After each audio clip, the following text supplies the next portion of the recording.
ದಾಂಡೇಲಿ ನಗರದ ಬರ್ಚಿ ರಸ್ತೆಯಲ್ಲಿ ಮಾರುತಿ ಓಮ್ನಿಗೆ ಬೆಂಕಿ, ದಗದಗನೆ ಹೊತ್ತಿ ಉರಿದ ಮಾರುತಿ ಓಮ್ನಿ. ಮಾರುತಿ ಓಮ್ನಿ ವಾಹನವೊಂದು ಅಗ್ನಿ ಅವಘಡಕ್ಕೆ ತುತ್ತಾಗಿ ದಗದಗನೆ ಹೊತ್ತಿ ಉರಿದ ಘಟನೆ ದಾಂಡೇಲಿ ನಗರದ ಬರ್ಚಿ ರಸ್ತೆಯಲ್ಲಿರುವ ಕನ್ಯಾ ವಿದ್ಯಾಲಯದ ಮುಂಭಾಗದಲ್ಲಿ ಇಂದು ಸೋಮವಾರ ಸಂಜೆ 5:30 ಗಂಟೆಗೆ ನಡೆದಿದೆ. ಬರ್ಚಿ ರಸ್ತೆಯಲ್ಲಿರುವ ಗ್ಯಾರೇಜ್ ಒಂದರಲ್ಲಿ ದುರಸ್ತಿಗೆ ಬಿಟ್ಟಿದ್ದ ಮಾರುತಿ ಓಮ್ನಿ ವಾಹನವನ್ನು ದುರಸ್ತಿ ಮಾಡುತ್ತಿರುವ ಸಂದರ್ಭದಲ್ಲಿ ಬೆಂಕಿ ಕಾಣಿಸಿಕೊಂಡಿದೆ. ತಕ್ಷಣವೇ ಗ್ಯಾರೇಜಿನಿಂದ ವಾಹನವನ್ನು ಮುಂದಕ್ಕೆ ತಳ್ಳಿದ್ದಾರೆ. ನಡು ರಸ್ತೆಯಲ್ಲಿ ನಿಂತ ವಾಹನ ಬೆಂಕಿಯ ಕೆನ್ನಾಲಿಗೆಗೆ ಸಂಪೂರ್ಣ ಸುಟ್ಟು ಹೋಗಿದೆ. ಘಟನೆ ನಡೆದ ತಕ್ಷಣವೇ ವೆಸ್ಟ್ ಕೋಸ್ಟ್ ಕಾಗದ ಕಾರ್ಖಾನೆಯ ಅಗ್ನಿಶಾಮಕ ದಳದ ವಾಹನ ಸ್ಥಳಕ್ಕೆ ಆಗಮಿಸಿ ಬೆಂಕಿ ನಂದಿಸುವ ಕಾರ್ಯವನ್ನು ಮಾಡಿದೆ.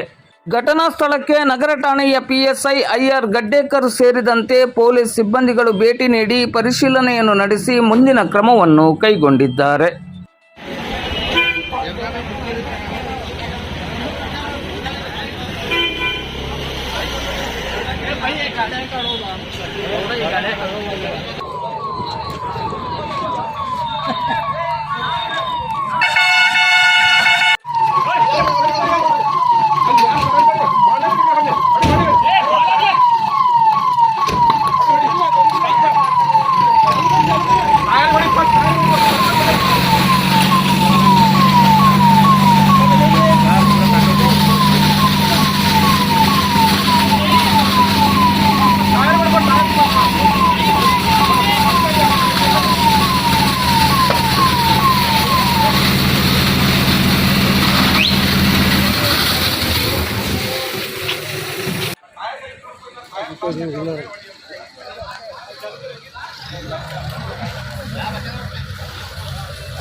ಆಮೇಲೆ ನಮ್ಗೆಲ್ಲ ಗೊತ್ತಾಗ್ತದೆ, ಇಲ್ಲಿ ನೋಡ್ಬೇಕು.